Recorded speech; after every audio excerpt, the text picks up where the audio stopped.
Welcome to Patterns for Scalable Security Detections on AWS. I'm Andrew Krug. I'm a security geek at Datadog, specializing in the cloud, especially identity and access management, in addition to cloud security. And I'll let Justin introduce himself. My name is Justin Massey. I'm a product manager at Datadog, and I work on all things threat detection. Today, we're going to talk to you a lot about logs. Of course, we're a logging product, so it seems like a natural fit. You're going to understand structured logs versus unstructured logs. We're going to identify some inconsistency and misinformation in a variety of log sources. And we're going to visualize and investigate security issues across a bunch of log sources related to this topic that's really near and dear to me, authentication. But you're going to hear more about that in just a bit. Our thesis statement here and kind of the purpose for this talk, which is that your business is drowning in log data.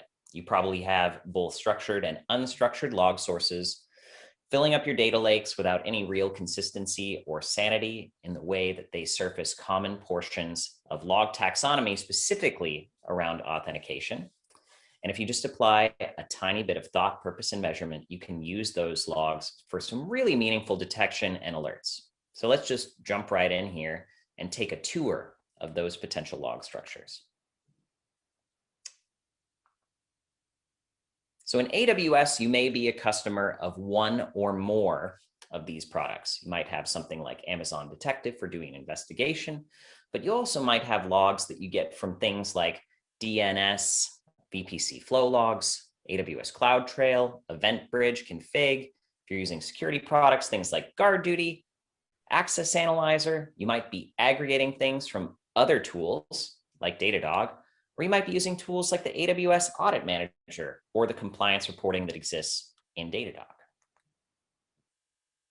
And then there's application logs. You have your own custom tools that you're developing, likely internally, and those output logs in a variety of formats depending on how much logs are part of your software development lifecycle. On screen here, you can see an example of an application log in Datadog, but you can also see that the message that we're looking at in this example is not necessarily extra useful. So the age-old supposition that if you have some logs from the cloud provider and some application logs, and you're taking the effort to store them, results in security detections. But this in itself is not actually true. So just the act of storing logs, like going and getting the logs into one place, isn't really enough.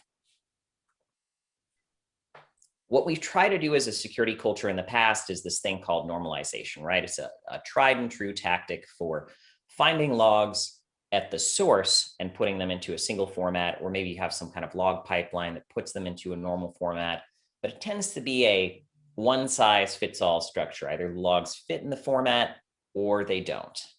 And this method hasn't historically handled the absence of fields particularly well. So today we're going to talk a lot about the different kind of log types, and we want to talk about the users who are interacting with those. And we're going to talk about how the users are interacting with the services, such as different AWS services, and the applications that sit on top of these. And a good taxonomy is going to lead us to being able to pivot around these things very well. And we're going to talk a little bit about why. So first off, basic alerts only go so far. If you just receive an alert for, say, something for an authentication attempt saying that a user failed to log in, or you may have a GuardDuty alert that says, your EC2 instance is mining crypto, currency.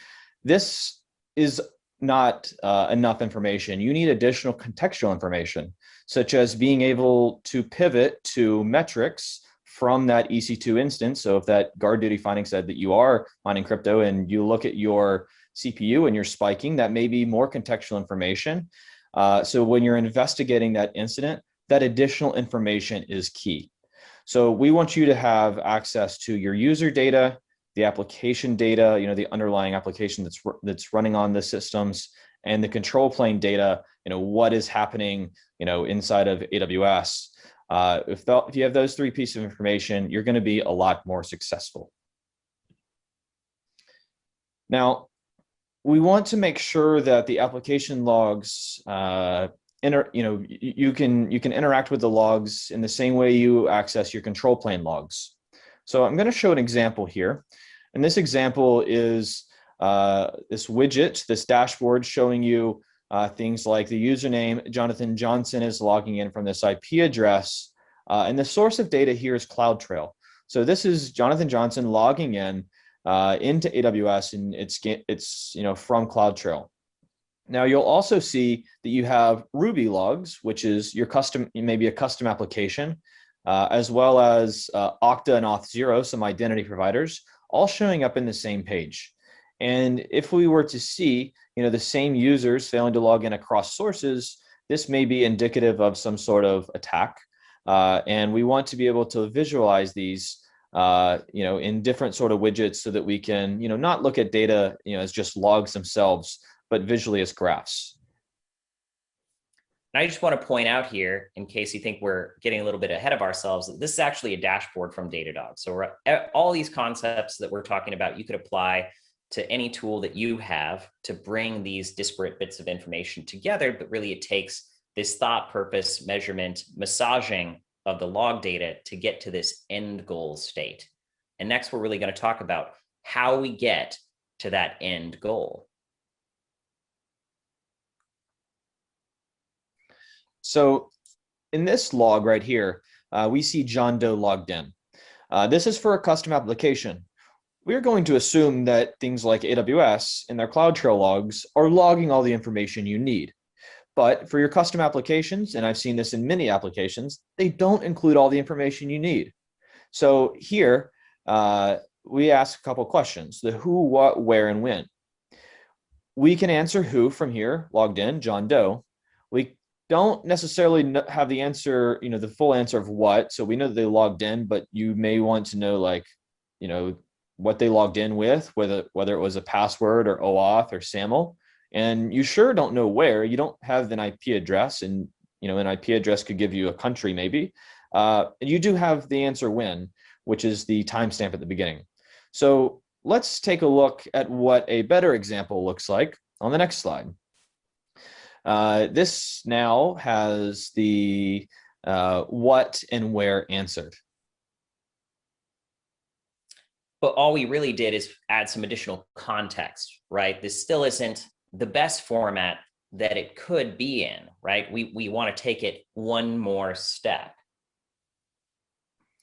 Right, and so we have this additional information now, but we need to be able to parse this in our log product in a very easy way. But we also want it to be, and you may say, well, why don't we just put it in JSON format? But if you've ever read JSON like on a log file without it being parsed, if you like log into the system or the container and tail a log file, it's very difficult to read JSON. So I'm recommending a hybrid. Use key value pairs that are readable. So if you see user.id equals John Doe, that is, the user ID namespace, or the key value or the key, and then the value is John Doe. And you'll see here that we've put John Doe in quotes so that the machine, that's interpreting this knows that John Doe is an entire string. So this is just an example of how you can visualize this as a human and as a, able to interpret it as a computer. Now, you'll see that AWS CloudTrail authentication has very similar information. They're in different locations. We still have the IP, which is in the source IP address field, and you have the user, which is in user identity.username, and so on. But the thing is that if you want to look at these across CloudTrail and your custom authentication logs, you need to do, these need to be in the same attribute. So for here, source IP address in CloudTrail should probably map to the same IP address attribute in your custom authentication logs, which in Datadog, our standard attribute for IP address is network.client.ip. And we have recommended standard attributes for all of, for a variety of different attributes. Yeah, so what we're really doing is we're instead of doing that normalization act that we talked about before, which is trying to go to every single system in our fleet of potential systems and make the logs put them in the right format before we ingest them, we're actually using the event aggregator itself. In this case, Datadog has this great log pipeline feature, which is called the remapper, that allows us to do this kind of really, really super easily. But you can do this, apply the same tactic to a variety of tools. So let's talk about enrichments, which is kind of the next level of adding additional context to events, besides just kind of getting logs in that standard format. When I think of enrichment, the act of adding some more information to a log that gives us more context, the most classic example I can think of is GeoIP information. So is this coming from France or Russia? And depending on where you spend most of your time, it might be normal for you to come from France, or it might be normal for you to come from Russia. In terms of your ISP, is it coming from the same ISP that you usually use? And then I know you have some thoughts here, Justin, on some potential detections. Yeah, so for this example, if this is a user logging in from this IP address, you said does this user always log in from France?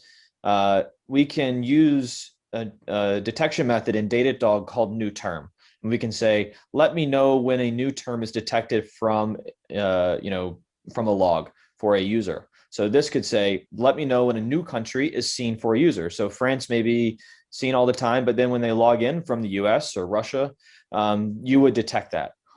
You can also use impossible travel to detect when a user logs in from different locations that it would be impossible to get on a plane or a train and get access to. So that's another detection method you can use with GeoIP.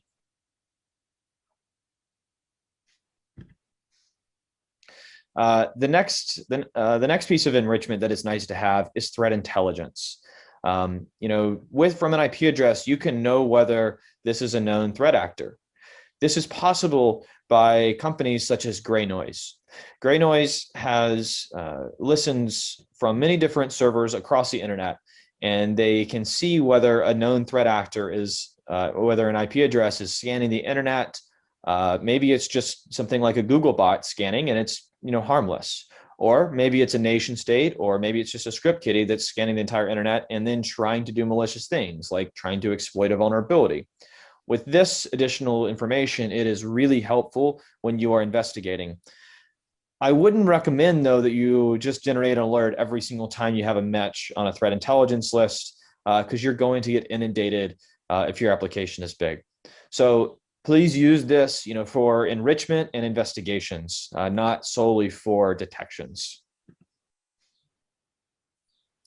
So what about this, like this concept of cloud provider IP ranges that many of the popular cloud providers now publish? How could we use that for some meaningful detection? Yeah, so Amazon publishes this information and will include different things like the AWS service or what region it was. So if you fetch a credential via STS and you use that credential, if it's not necessarily coming, so maybe you fetched it for an EC2 instance, and if it's not used on an EC2 instance, it's used from somewhere that's not even associated with AWS, this may be a concern that your server has been compromised, or maybe you have like an SSRF vulnerability that's you can detect because this credential is not used from the location you expect. So this is a great use of additional enrichment, such as the AWS IP addresses.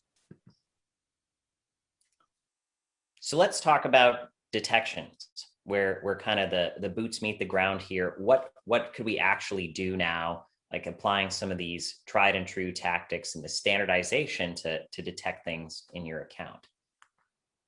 The first one I can think of is users logging in without MFA, right? We know it's good to use second factor authentication.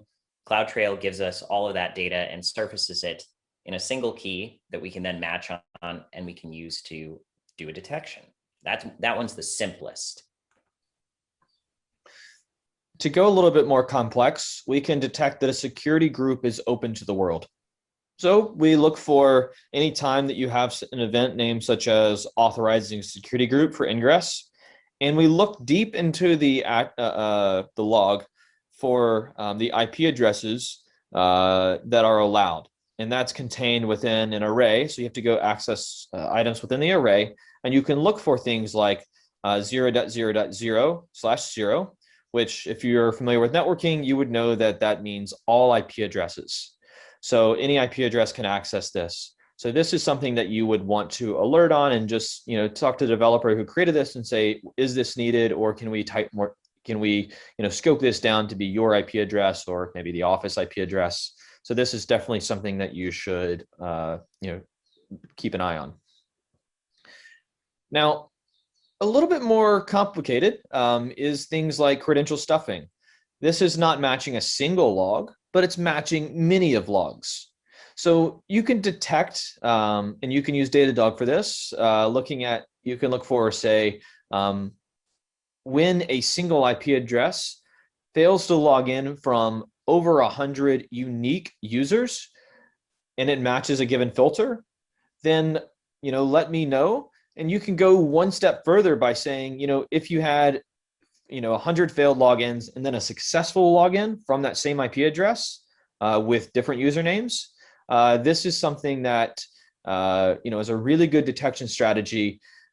Credential stuffing attacks are becoming more and more broadly used, unfortunately due to credential reuse. Yeah, and this is a great example of how powerful a good tool is, right? Because these two events all by themselves, a single actor logging in successfully is not really something to write home about. But if we see 100 failures followed by a success from the same client IP, that's something that we know with a high level of certainty that the security team needs to take action on. So this is really kind of my personal easy example of an actionable alert.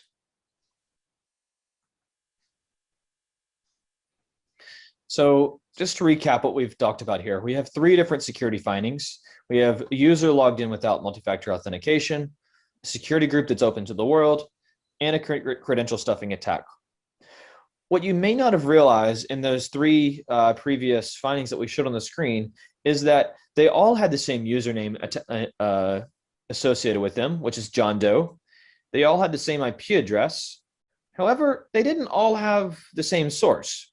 So you can use a product after you've normalized all of your logs into the standard attributes.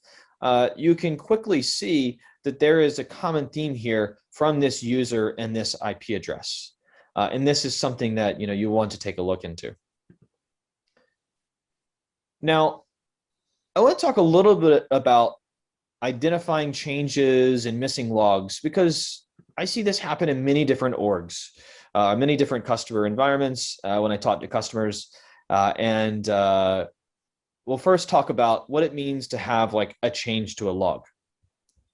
Developers may change their logging structure for one reason or another. And on day 1 or day 0 in this example, you can see that there is a attribute called network.client.ip. But what happens when a developer makes a pull request and changes that IP address, or something happens to your processing pipeline and it changes to client_IP? Well, you should be able to detect this and make sure that this change is detected. And the next step is, what happens when this log or this attribute just disappears? You need this information, for auditing purposes and alerting purposes. So you want to make sure that your log hygiene is healthy. Yeah, we can actually use alerts to detect the absence of that field suddenly, because what we don't want is to have false negatives. We don't want our alerts just not to work silently because all of a sudden now we're missing a field, right? Yeah, that's exactly right. So we're going to talk a little bit about missing logs here. And missing logs is when a log just disappears. Maybe a log source just disappears. So I'm going to hand this over to Andrew for this one. Yeah, so this is classically talked about as a dead man alert, which is kind of an old term, but what it means is that you might be in a multi-org reality. In this example here, we have lots of different account IDs sending you CloudTrail logs, and then all of a sudden, just one kind of stops sending logs for no reason. So if we just have an alert that says, "Tell me if I'm getting CloudTrail logs," it's not going to detect this single example. But with this no log concept that we kind of talked about, we can actually look for the absence of a specific recipient account ID. So it's a no hit count over a time window on not seeing a specific account ID. And that's really, really powerful because it kind of takes dead man alerts to the next level, not just, hey, we're not receiving any logs in the last 15 minutes at all. It's the next evolution of that kind of detection. And now I'm going to hand it back to Justin to do a quick demo in the Datadog platform to recap just how we put all those logs together to generate a series of meaningful alerts using authentication data. In Datadog, you can start your investigations by using out-of-the-box investigation dashboards, or you can create your own investigation dashboards like I have done for this presentation. In the top of this dashboard, I have defined security signals, which show the different rules which have detected security signals, as well as the users who are associated with them. And in the left-hand column, you can see the source of these. So for this, our custom application is written in Ruby. You can also see that we have CloudTrail signals, which are coming in from CloudTrail logs. Now in these investigation dashboards, you may want to ask very pointed questions about different sources. For example, in AWS, you may want to see the top users who are acting in your AWS account. You may want to see the AWS accounts or the regions you're active in. For your custom applications, you may be concerned about the authentication events. Here you can see that the admin user is failing to log in 955 times. You can also see that the user authentication logs here, which would pivot you into the log management product and allow you to explore further. But first, let's take a look at something we talked about earlier, which is standardization of attributes. So for this one, you can see that the username column has the username admin, Zachary Wilson and Stephen Davis. However, these are over different sources. So we have standardized these on a username attribute. Now this is really nice because if I want to see if I want to filter this entire dashboard for information on Stephen Davis, because right now I only see that they're active in CloudTrail or active in AWS. You can click on Stephen Davis's name and say set username to Stephen Davis. Now it's going to filter the entire dashboard down to that. So now we can see that we have two different security signals for CloudTrail, but we can also see not only that, but that Ruby has detected that this user has failed to log in 59 times. We can also see he's active in this AWS account and this region. But let's dive into these custom application logs. We can click on this log here, and it's going to open up the log management product to this specific authentication event. You can see that it occurred on this EC2 instance, and if you wanted to see what was going on this EC2 instance, you could click on this and view in the host dashboard. You could see what's going on with the network. You can also see any of the metrics associated with it, so you can see that the CPU started to spike at this point in time. Or you could see all the related processes, which this is interesting because there appears to be a crypto miner process. So you may want to start an investigation from there. But let's continue down this specific log. We can see that the continent it occurred from was Asia and the country was Japan.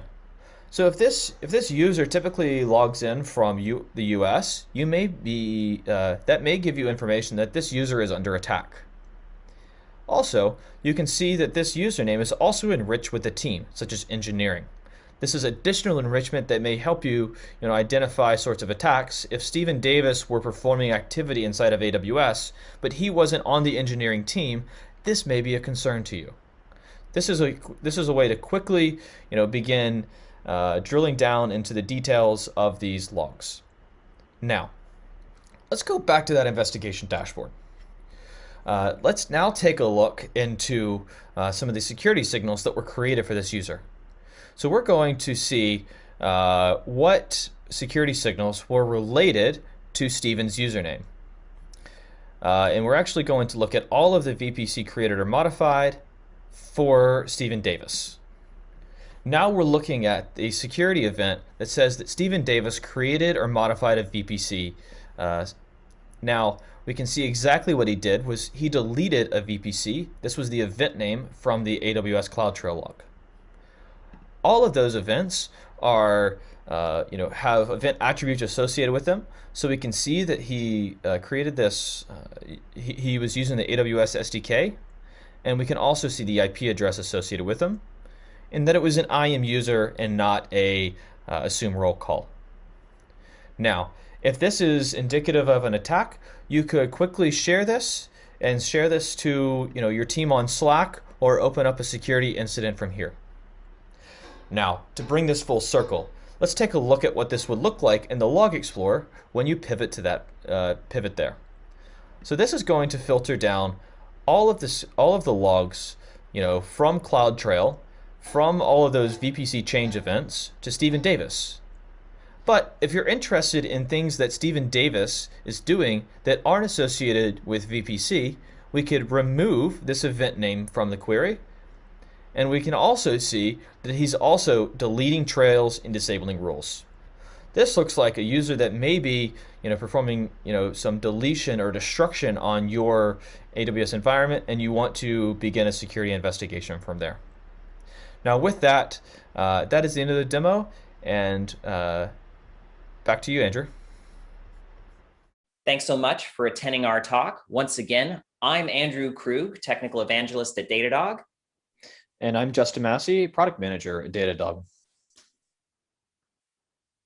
Please don't forget to complete your session surveys. If you like the talk, do a session survey. If you didn't like the talk, do a session survey. We love to see your feedback, and feel free to reach out or engage with us on basically any platform you can find the two of us on. Thanks. Thanks, everyone.